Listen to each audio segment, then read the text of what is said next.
Anda kembali di Nusantara Petang, pemirsa. Kita masih dalam segmen Dialog Nusantara Petang bersama dengan Ketua Umum Asosiasi Televisi Siaran Digital Indonesia atau ATSDI, Mas Eris Munandar. Dan kita masih membahas mengenai bagaimana hasil dari Rakornas 2020 ATSDI yang salah satunya adalah merekomendasikan Nusantara TV sebagai penyelenggara multiplexer digital. Mas Eris.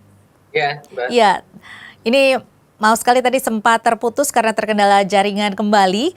Nah, ini apa saja alasan dari ATSDI untuk merekomendasikan Nusantara TV sebagai penyelenggara multiplexer digital?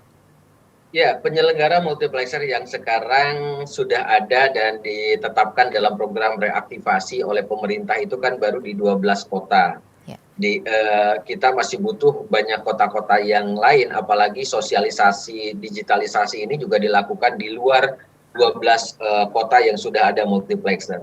Maka untuk membantu proses percepatan digitalisasi ini, Nusantara TV didorong oleh ATSDI untuk ikut menjadi bagian dari perjalanan digitalisasi penyiaran ini dengan menjadi penyelenggara multiplexer di 20 kota di Indonesia ini, Mbak. Ya, sebenarnya bagaimana sih sebaiknya pelaksanaan dari penyelenggaraan analog switch off ini? Ya, penyelenggaraan analog switch off ini seperti yang tadi saya sampaikan bahwa dalam kurun waktu paling lambat 2 tahun menjelang 2 November 2022 ini harus sudah siap. Jangan sampai kita menjadi negara yang di detik-detik akhir ini tidak sukses menyelenggarakan analog switch off ini. Maka masih ada waktu yang meskipun sangat singkat saat ini, tapi masih ada waktu 1 tahun atau 1,5 tahun pemerintah dan seluruh stakeholder untuk sama-sama bekerja, berkolaborasi untuk menyukseskan analog switch off ini. Seperti yang tadi saya bilang bahwa sosialisasi yang masif ini harus dilakukan, kemudian pembangunan infrastruktur multiplexer juga harus sudah mulai dilakukan di luar 12 kota dan juga penambahan di 12 kota yang ada saat ini. Agar masyarakat Indonesia juga sudah bisa menikmati ini. Seperti webinar tadi pagi saja, Mbak, di salah satu provinsi masyarakat sudah berbondong-bondong membeli set-top box, tapi ternyata tayangannya hanya TVRI saja karena ada penyelenggara multiplexer di kota tersebut, gitu kan, seperti itu. Iya, memang penyelenggaraan analog switch off ini harus didorong atau didukung untuk dipercepat karena negara-negara lain kan sudah menyelenggarakan atau sudah melakukan analog switch off ini ya, Mas Eris ya. Nah, ini kita harus melakukan percepatan. Ini bagaimana Nusantara TV bisa mendukung percepatan penyelenggaraan ASO ini? Ya, saya yakin manajemen Nusantara TV dengan kekuatan sumber dayanya bisa ikut membantu pemerintah dalam proses percepatan digitalisasi ini dalam membangun infrastruktur multiplexer dan juga membangun 2 pabrik kerjasama di Korea dan di Indonesia dalam penyediaan set-top box ini yang sangat diperlukan. Karena memang Indonesia, masyarakat Indonesia seperti yang tadi saya bilang, kalau seandainya masyarakat Indonesia saat ini yang memiliki televisi yang belum digital ini masih 40% ke atas, itu kan butuh set-top box yang tidak sedikit gitu kan. Dan belum home industry yang ada di Indonesia yang bisa memenuhi kebutuhan itu. Maka Nusantara TV pun juga menjawab kebutuhan masyarakat itu untuk terjun langsung dalam proses penyediaan set-top box dengan komitmennya mendirikan pabrik di Indonesia dan kerjasama di Korea. Ya, dengan belum adanya analog switch off di Indonesia, mungkin kita bisa merimain pemirsa kembali bagaimana kerugiannya bagi Indonesia jika tidak segera dilakukan analog switch off. Ya, Indonesia seperti yang sering kita diskusikan, Mbak Tasha, adalah negara yang paling lambat dalam proses digitalisasi penyiaran ini. Meskipun kita bersyukurlah sudah ada legislasi primernya. Indonesia harusnya sudah 2 atau 3 tahun ke belakang sudah melakukan proses analog switch off ini. Seandainya itu dilakukan, maka potensial loss-nya juga sangat sedikit gitu. Seperti sekarang keterlambatan kita ini harus dibayar oleh kerugian negara 6 sampai 7 triliun per bulan akibat tertundanya migrasi dari analog ke digital ini. Per bulan ini ya? Ya, kemudian juga kita merasakan bahwa seperti tadi kondisi kita, apakah itu jaringan internet yang tidak stabil dan lain sebagainya. Karena memang dengan digitalisasi penyiaran ini, multiplier efeknya adalah penguatan sisi dari pembangunan infrastruktur internet yang bisa dirasakan oleh masyarakat Indonesia. Apalagi di tengah COVID-19 ini yang masih belum selesai, dunia pendidikan juga melakukan proses belajar secara daring, ini butuh internet yang sangat kuat gitu. Iya, apakah menurut ATSDI sendiri Nusantara TV bisa memenuhi kebutuhan baik secara infrastruktur, SDM dan sebagainya untuk bisa menjadi penyelenggara multiplexer? Tidak dalam ATSDI memberikan rekomendasi ini tidak dalam waktu yang singkat, Mbak Tasya. Kita diskusi dengan manajemen Nusantara mengenai kesungguhan ini, dan akhirnya pada saat H-1 rapat koordinasi nasional itu mereka menyampaikan komitmennya, kemudian menjelaskan tahapan-tahapannya untuk membangun proses multiplexer ini. Dan akhirnya kita sepakat untuk memberikan rekomendasi kepada Nusantara untuk menjadi penyelenggara multiplexer di Indonesia. Ini salah satu dari hasil Rakornas ATSDI adalah pentingnya lembaga riset, diadakannya lembaga riset. Nah, ini apa pentingnya lembaga riset ini? Hari ini lembaga survei masih dikuasai oleh satu lembaga, gitu kan. Belum ada lembaga survei yang lain yang bisa membandingkan, gitu kan. Dan juga lembaga survei di Indonesia ini hanya mensurvei 10 sampai 12 kota, sedangkan Indonesia itu sangat luas, gitu kan. Apakah ini sudah menjadi representatif atau belum? Maka kita merekomendasikan agar adanya lembaga survei yang baru di luar lembaga survei yang saat ini sudah ada di Indonesia. Mudah-mudahan dengan adanya lembaga survei yang baru ini, iklim usaha kemudian kompetisi bisnis para penyelenggara media ini bisa lebih sehat kembali, Mbak.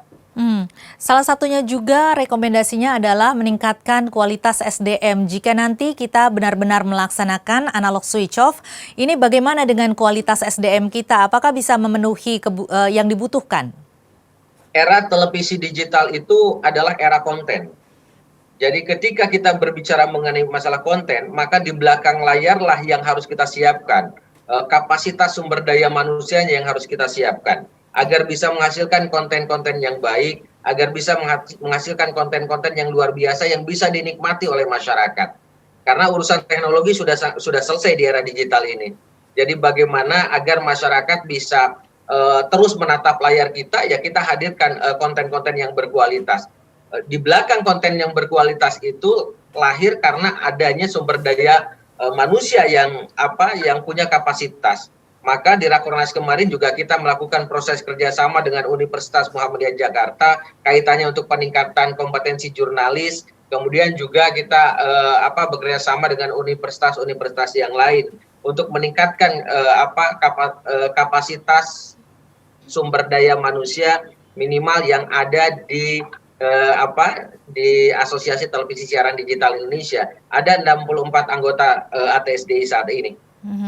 Konten yang berkualitas, seperti apa sih Mas Eris konten yang berkualitas itu? Ya, konten yang berkualitas tentunya adalah konten yang selalu menghadirkan hal-hal yang positif, yang inspiring, yang bisa memberikan inspirasi bagi masyarakat, bukan hanya sebatas hiburan yang tak punya makna, gitu kan, tapi betul-betul yang bisa menghadirkan sebuah tayangan ketika masyarakat Indonesia menonton tayangan itu, menonton konten itu, mereka termotivasi, mereka tergugah, gitu kan. Mereka merasa bahwa oh inilah konten yang terbaik, bukan hanya konten yang hanya sekedar ketawa-ketawa lain sebagainya gitu, yang kemudian juga menjual halusinasi. Ini yang akhirnya masyarakat Indonesia juga berhalu terus, gitu kan, tidak dalam kondisi yang menghadapi kondisi kehidupan yang real, gitu, seperti itu. Saya yakin para pekerja, para pegiat media di Indonesia itu mampu menghadirkan konten-konten atau program-program yang berkualitas, bukan hanya semata-mata hiburan, tapi juga hiburan yang bisa meningkatkan seperti rasa cinta kita kepada tanah air, kemudian bagaimana masyarakat Indonesia ini bisa berdaya menjadi bagian dari bangsa yang besar di dunia ini. Ya, dan ini tentunya menjadi sesuatu hal yang saling memiliki implikasi satu sama lain ya, di mana seperti ayam dengan telur jadinya kita membicarakan ya, jika kita membicarakan mengenai SDM yang berkualitas tentu akan menghasilkan konten-konten yang berkualitas juga, tetapi dengan SDM yang kurang berkualitas maka kontennya tidak akan berkualitas dan nah ini bagaimana dengan kontribusi dari jika dilaksanakannya analog switch off dengan peningkatan SDM yang berkualitas dan juga hadirnya konten-konten yang inspiring dan berkualitas seperti tadi. Ya, yang tadi saya sampaikan Mbak Tasha di awal bahwa hadirnya digitalisasi penyiaran ini kan diversity of content, keberagaman konten. Banyak sekali konten-konten di Indonesia. Saat ini kita ya terus terang aja didominasi oleh konten-konten ibu kota sentris. Sedangkan Indonesia punya puluhan atau ratusan budaya, kemudian bahasa, kemudian potensi-potensi wisata yang belum tereksplor oleh media saat ini gitu. Mudah-mudahan dengan digitalisasi ini masyarakat bisa dimanjakan dengan program-program yang penuh dengan kearifan lokal. Budaya-budaya lokal kembali diangkat menjadi sebuah kesatuan budaya nasional ini. Ini yang paling penting gitu kan. Yang paling penting sehingga kehadiran televisi-televisi baru ini setidaknya bisa mewarnai itu semua, bisa menjawab itu semua. Bahwa ternyata masih ada ceruk yang sangat besar yang belum tersentuh oleh media saat ini, di mana ceruk itu sesungguhnya adalah hal yang diharapkan oleh masyarakat Indonesia. Ada semacam kedekatan dari sebuah program yang dihadirkan oleh sebuah media ini. Jadi saya rasa digitalisasi penyiaran ini adalah implementasi yang sesungguhnya dari demokratisasi penyiaran yang selalu digaungkan oleh kita semua. Dan ini tentunya juga akan berimplikasi terhadap kesejahteraan yang merata bagi seluruh rakyat Indonesia ya, Mas Eris? Digitalisasi penyiaran menghadirkan kebermanfaatan yang lain. Hadirnya konten-konten kreator yang bisa bekerja sama dengan televisi. Konten-konten kreator yang bisa kerjasama dengan para penyedia konten di Indonesia ini. Akhirnya akan tumbuh lapangan-lapangan pekerjaan baru yang akan mensupport digitalisasi penyiaran di Indonesia ini. Nah ini menurut Anda juga pada tahun 2022 ya, baru kita akan melaksanakan analog switch off. Nah tetapi Nusantara TV sepertinya sudah tidak ada kendala lagi untuk melaksanakan analog switch off. Ini mampukah saat ini bisa dipercepat, Mas Eris? Salah satu rekomendasi Rakornas kemarin adalah proses analog switch off itu dilakukan di kota-kota yang sudah siap. Jadi kita meminta kepada pemerintah untuk melakukan skema analog switch off per regional. Misalkan kalau Jakarta sudah siap, maka Jakarta dulu yang analog switch off, kemudian Bandung, kemudian kota-kota lainnya. Sehingga pada tanggal 2 November 2022 itu secara nasional sudah bisa. Karena kalau kita harus menunggu kota-kota yang lain dan infrastrukturnya belum tersedia, ini akan sangat lama prosesnya gitu. Iya, tidak akan tercapai-capai begitu ya analog switch off ya Mas Eris ya. Meminta kepada pemerintah mana kota-kota yang sudah siap untuk melakukan analog switch off, mana ya kota-kota yang tantangannya minim gitu kan. Masyarakatnya sudah siap, semuanya sudah siap. Nah, itu kita lakukan seperti itu. Dengan skema seperti itu, Mbak Tasha, kita berharap tidak 2 November 2022, tapi bisa jauh lebih cepat dari 2 November 2022, seluruh Indonesia bisa menerima siaran digital. Baik, terkait dengan pelaksanaan analog switch off secara bertahap yang direkomendasikan oleh ATSDI, mungkin Mas Eris terakhir ada yang ingin disampaikan kepada pemerintah terkait dengan rekomendasi dari ATSDI mengenai analog switch off ini? Ya, 8 poin rekomendasi Rakornas ATSDI ini sudah kita serahkan kepada seluruh stakeholder, kepada Presiden, Wakil Presiden, kemudian kepada pimpinan DPR dan KPI, kemudian juga kepada pemerintah. Saya berharap mudah-mudahan rekomendasi Rakornas ATSDI ini bisa membantu pemerintah dalam upaya melakukan proses percepatan mempersiapkan pelaksanaan analog switch off di Indonesia ini. Kita bersyukur satu sisi legislasi primer tentang ASO ini sudah ada di Undang-Undang Cipta Kerja klaster penyiaran, tapi di sisi yang lain pun juga kita harus melakukan proses percepatan. Kalau Pak Presiden selalu mengatakan kerja, kerja, dan kerja, maka kita pun juga dalam kurun waktu 2 tahun ini harus kerja secara total untuk menyukseskan proses analog switch off ini, agar masyarakat tidak merasa kehilangan siarannya akibat dimatikan siaran analog nanti gitu.